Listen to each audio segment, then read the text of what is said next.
Dan de motie nummer 2 van mevrouw Van den Berg gaat over het belang van om te kijken of er te inventariseren, of er behoefte is aan traineeplaatsen voor ambtenaren van de kassenlanden. Ik wil die motie ook graag oordeel Kamer geven, omdat we in de landspakketten ook hebben aangegeven dat we het van belang vinden dat lokale overheidsorganisaties versterkt worden. Dat is ook noodzakelijk en dat is ook een van de afspraken die er in de landspakketten dus ook zit. Vanuit de TWO kan worden onderzocht of de landen hiervoor belangstelling hebben en of lokale traineeprogramma's gecombineerd met Nederland ook goed kunnen werken. En dan gaat het zowel over stages als uitwisselingen. Met andere woorden, wij gaan daar goed naar kijken, want we denken dat dit een interessante manier kan zijn om de uitvoeringscapaciteit en de lokale overheidsorganisaties te versterken. Motie nummer 3, ook van mevrouw Van den Berg en ondertekend door mevrouw Kamminga.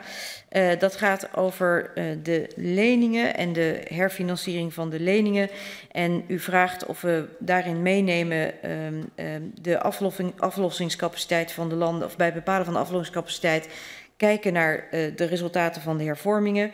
Wat mij betreft is dat van groot belang, want die hervormingen die de landen hebben aangegeven uit te willen voeren, die zijn natuurlijk ontzettend van belang voor niet zozeer de regeringen alleen, maar vooral voor de inwoners van die landen. Die hebben baten en lasten. We moeten ook zorgen dat er ruimte is voor investeringen en tegelijkertijd is het natuurlijk van belang om bij het bepalen van die aflossingscapaciteit de mogelijkheid, of niet alleen maar mee te nemen, maar de effecten mee te nemen van de hervormingen.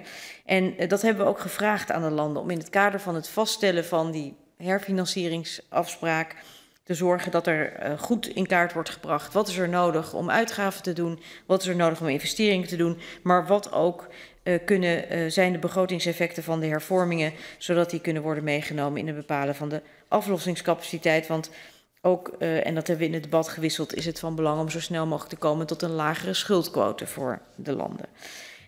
Dus deze motie krijgt ook oordeel Kamer. Dat is de motie van mevrouw Bouchalikt over de aflossingstermijn van de liquiditeitsleningen.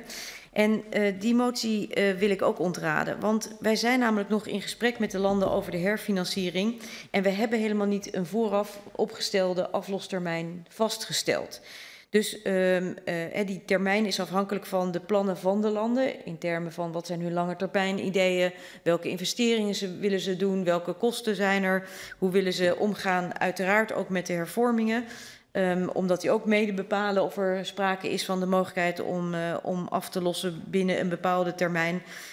Dus wat mij betreft sluit dit niet aan op de systematiek. Er is niet een vastgestelde termijn, die dus ook niet vastgesteld verruimd kan worden, om maar zo te zeggen. Er is de mogelijkheid om over die termijn tussen ons en de landen in gesprek te gaan. Dus ik moet deze motie ontraden, hoewel dus het niet zo is dat er een vastgestelde termijn, met name omdat er niet een vastgestelde termijn is.